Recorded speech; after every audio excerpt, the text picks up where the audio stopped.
Class first year का second chapter जो स्नॉप suits book का है, एड्रेस का थर्ड पार्ट पढ़ेंगे जो मार्गो मंको की स्टोरी है। इससे पहले फर्स्ट और सेकंड पार्ट में हमने पढ़ा था कि जो नरेटर है वो मिसेस डार्लिंग के घर जाती है अपना सामान लेने के लिए, लेकिन पहली बार वो तो उसको पहचानती नहीं।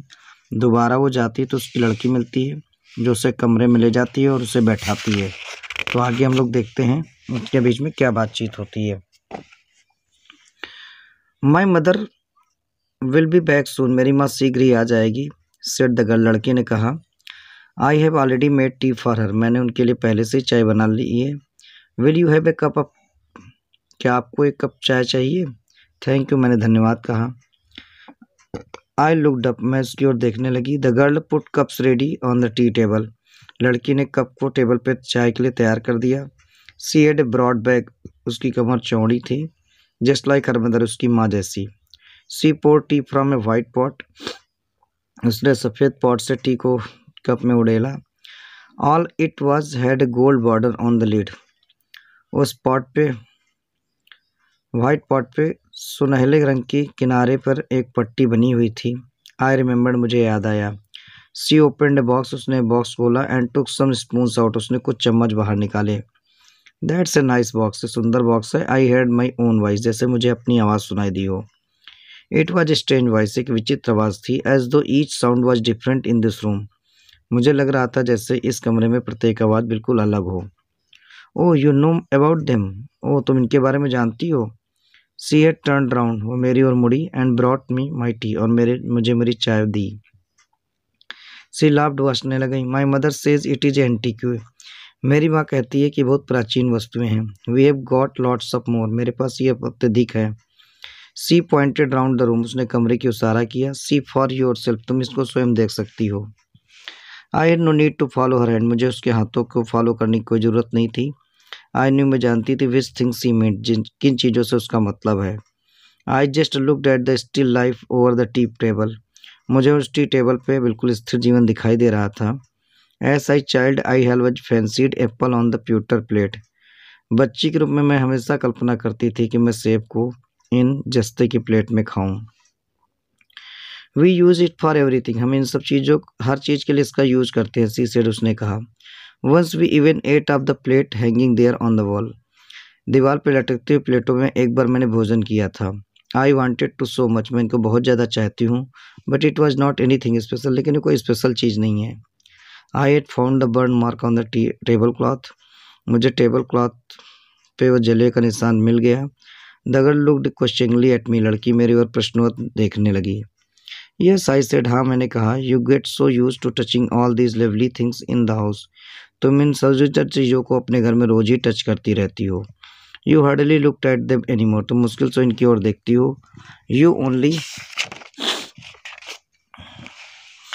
Only notice when something is missing, तो तुम केवल कभी तभी इन चीज़ों पे ध्यान देते हो जब कोई चीज़ मिस हो जाती है।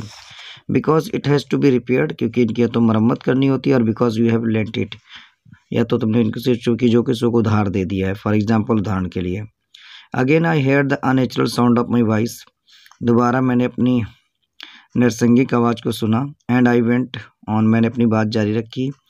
आई remember my mother once asked me, मुझे याद है कि एक बार मेरी माँ ने मुझसे कहा था। If I would help her the polish the silver, क्या मैं इस चांदी के बर्तनों पर पॉलिश करने में उसकी मदद करूंगी। It was a very long time एगो, ये बहुत लंबे समय पहले की बात है। And I was probably board, और मैं लगभग बोर हो चुकी थी दैट डे, उस दिन। और perhaps I have to stay at home because I was ill, और शायद मैं घर पे इसलिए रुकी हुई थी कि मैं बीमार थी। As she had never asked me before, इस तरह की बात उन्होंने पहले कभी मुझसे नहीं कही थी। आई आस्क्ड हर, मैंने उनसे पूछा। विच सिल्वर सी मीट, उनका किस चीज़ चांदी से मतलब है। एंड सी रिप्लाइड, उन्होंने उत्तर दिया था सरप्राइज, आश्चर्य होते हुए, that it was the spoons, की वो चम्मच है, फॉर्क कांटे हैं, नाइफ चाकू है। ऑफकोर्स, वास्तव में that was the strange thing, ये विचित्र चीज़ें थी। I did not know the cutlery we ate off every day was silver, इससे पहले मुझे नहीं मालूम था कि जिन कैटलरी का सामान का मैं यूज करती हूँ वो सब चांदी की बनी हुई हैं। द गर्ल लाफ्ड अगेन, लड़की पुनः हंसने लगी। I bet you do not know it is either, मैं आपसे शर्त लगाती हूँ कि आप इनको ज़्यादा अच्छी नहीं जानती। I looked intensely at her, मैं इरादतन उसकी ओर देखने लगी। What we eat with, she asked, हम लोग क्या खाते हैं, उसने पूछा। वेल डू यू नो, तुम जानती हो। सी एजिटेटेड, हिचकिचाने लगी। She walk to the sideboard, वह साइड बोर्ड की ओर गई।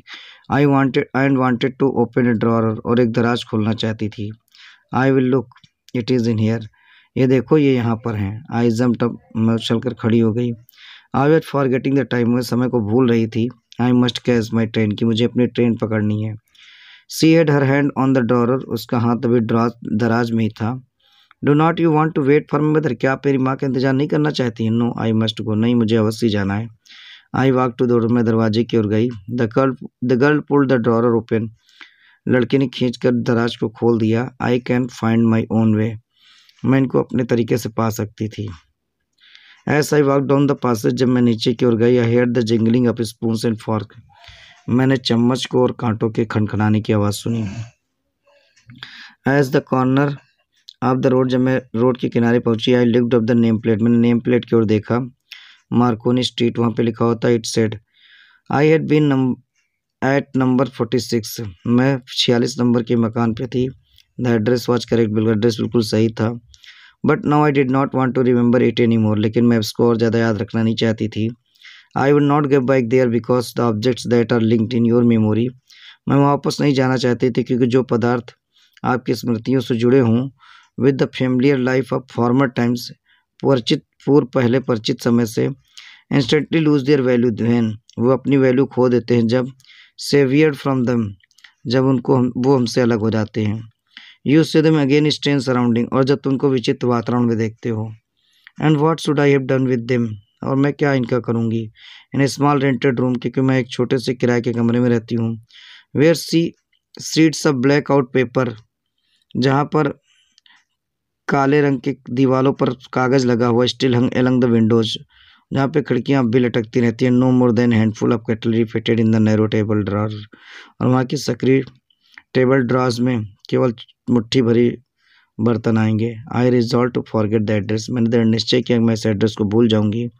ऑफ ऑल थिंग्स, उन सारी चीज़ों को भूल जाऊंगी। आई हैड टू फॉरगेट, जिन्हें भूलना चाहिए। That would be the easiest, यही मेरे लिए सबसे आसान रहेगा। तो इस तरह लेखिका जो है, नरेटर, उस सामान को जो उसकी माँ ने मिसेस डॉर्लिंग को दिया था, उसको वो हमेशा के लिए वहीं भूल जाना चाहती है, वो उसको वापस लाना नहीं चाहती। तो this is the story the address by Marka Minko. I think आपको समझ में आई होगी। Okay, thank you.